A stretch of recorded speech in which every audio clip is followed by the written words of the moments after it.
Good morning. You really do need that caffeine, don't you? I shall try and be some audio caffeine. We got slides up there? No? They're on the screen. Hello. Okay, I know what's happened. Fortunately, I'm a techie. Function. Oh, hello, no, I'm not.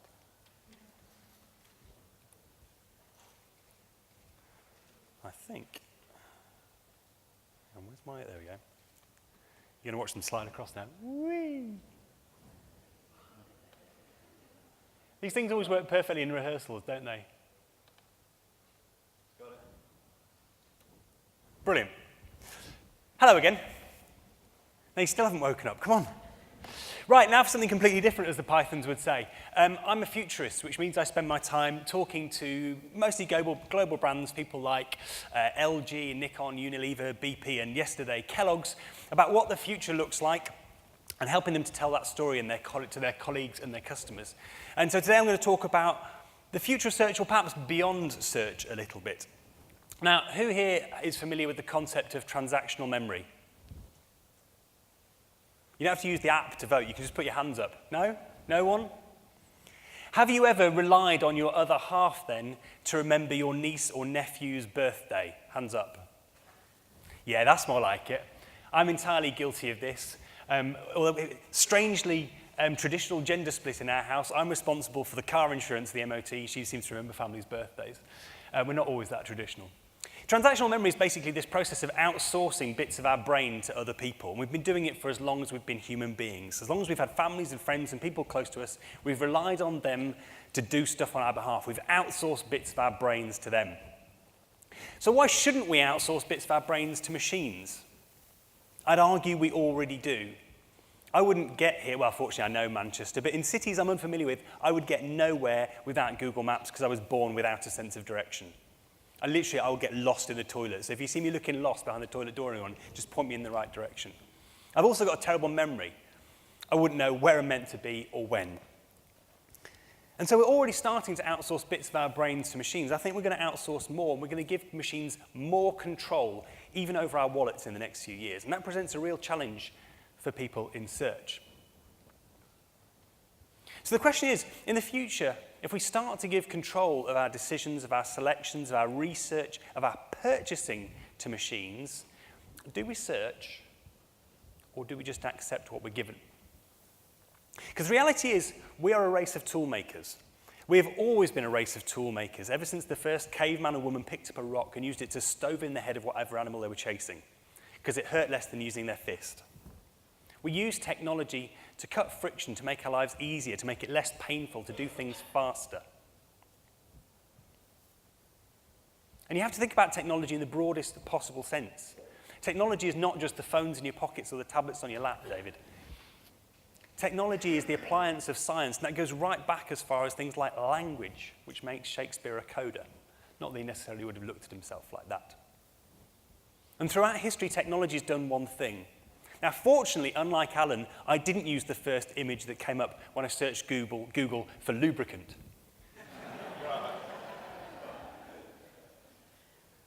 But technology is the lubricant of life. It makes life easier. It cuts friction. If you want to understand one thing about what technology is going to go do to your market, your home life, anything else, fundamentally, technology cuts friction. It makes life easier. And we've been making technology better and better at cutting friction pretty much since the dawn of the computer. Anybody seen Baby over in the Manchester Museum, the Museum of Science and Industry? Replica of one of the first computers. If you wanted Baby to do a calculation for you, you had to encode every single action in complex terms that only it understood. But fortunately, we moved on from that. By the time I started computing, this is my actual Spectrum that I still have. I have the posh DK-Tronics proper keyboard conversion. Can I get an ooh? Thank you. There's only a few people who remember what a Spectrum is in the room.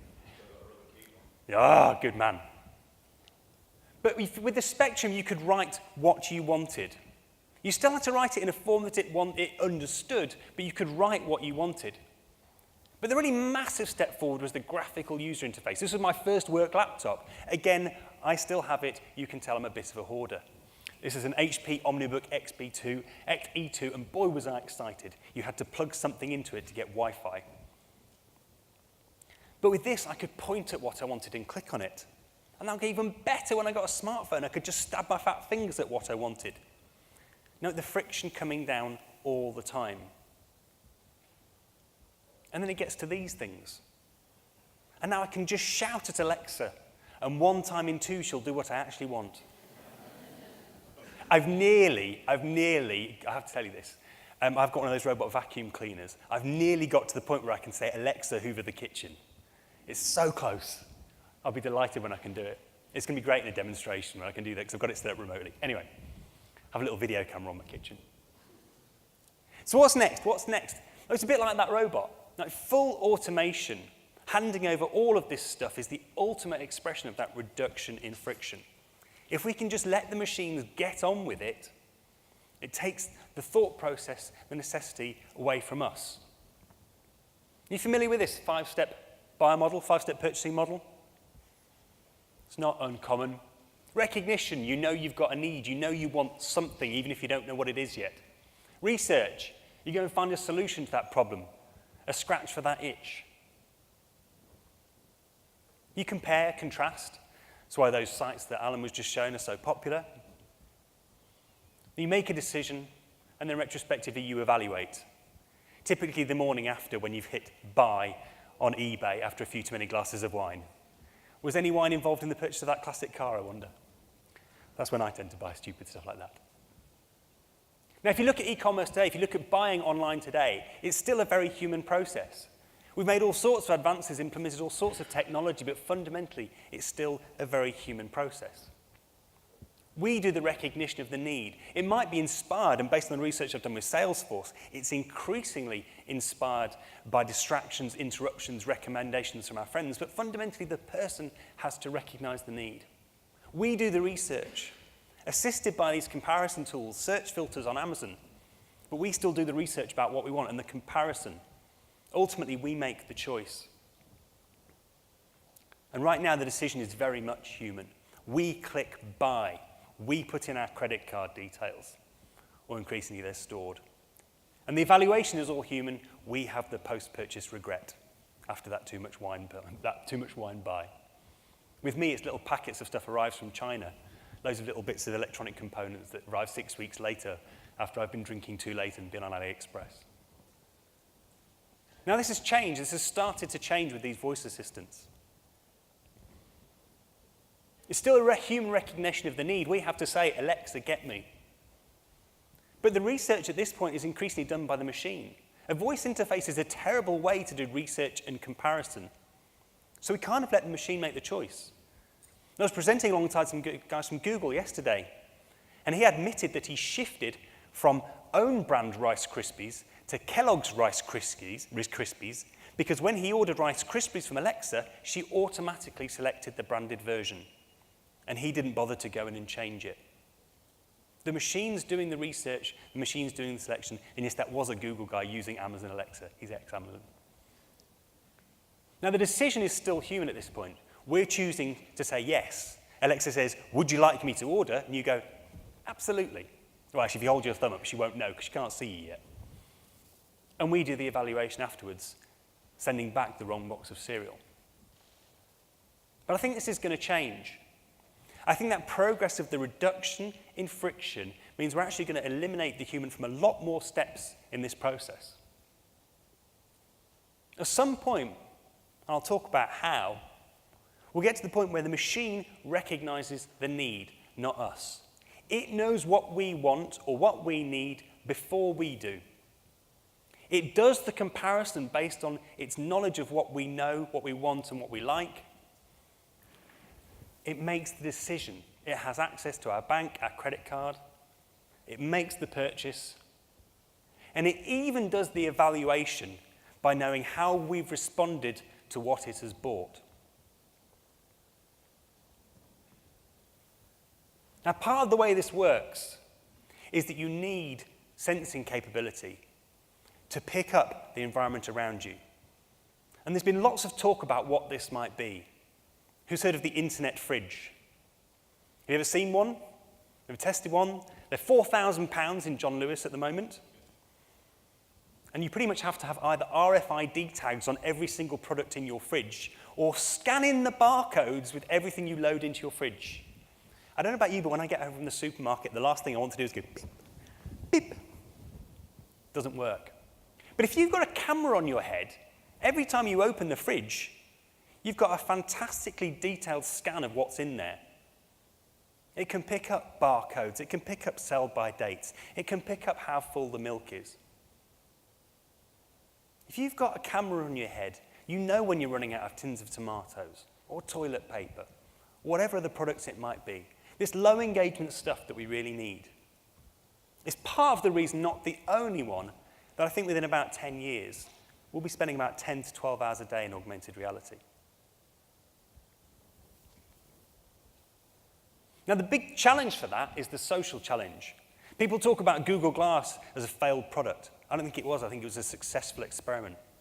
It demonstrated where we are in terms of social acceptance of cameras on our faces and everyone walking around shooting us all the time. 4 or 5 years ago, we weren't there yet. We weren't okay with that. But I went on holiday this summer, and everywhere I went, there were, number one, drones, and number two, kids with GoPros.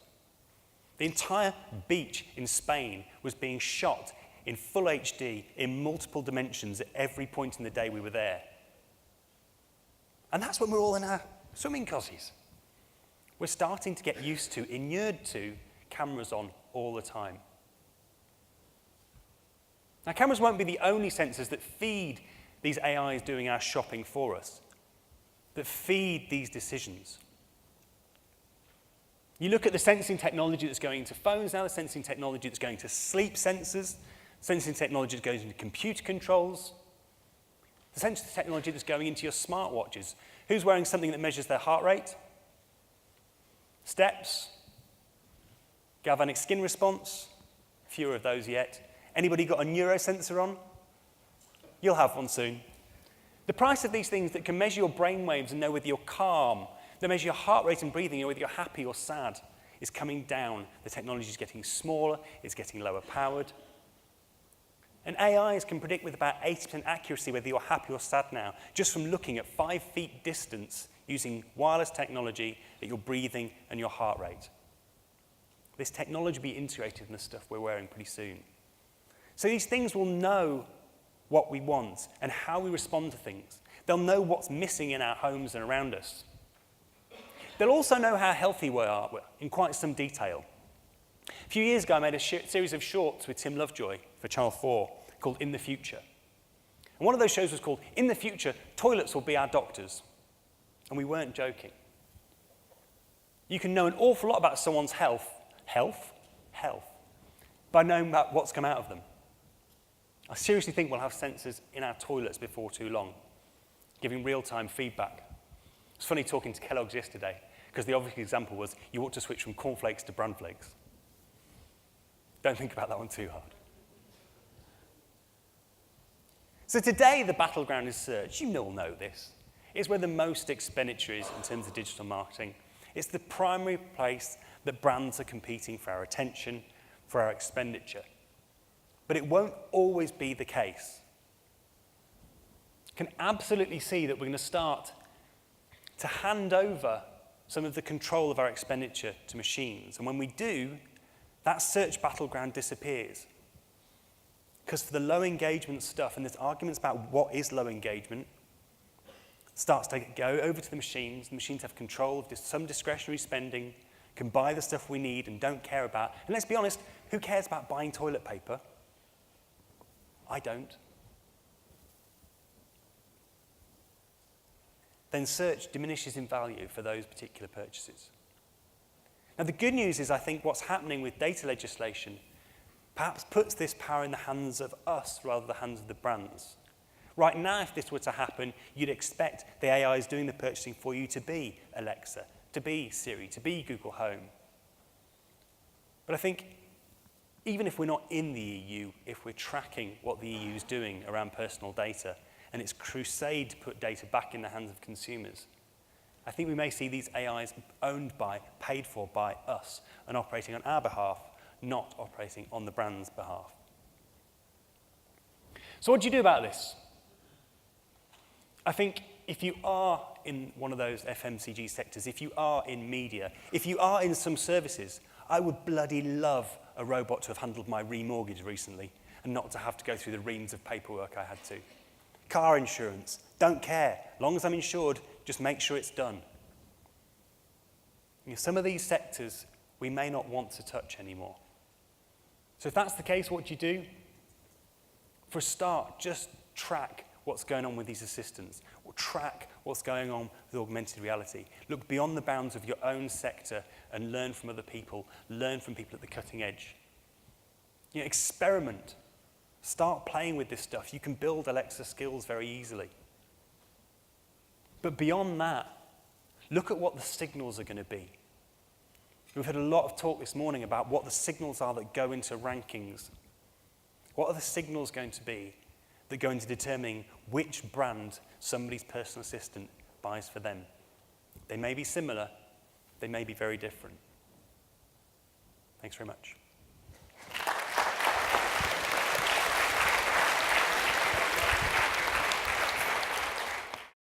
Sorry to postpone the coffee break. My own little pet theory is that essentially search will be replaced by interrogation as voice search kind of becomes common.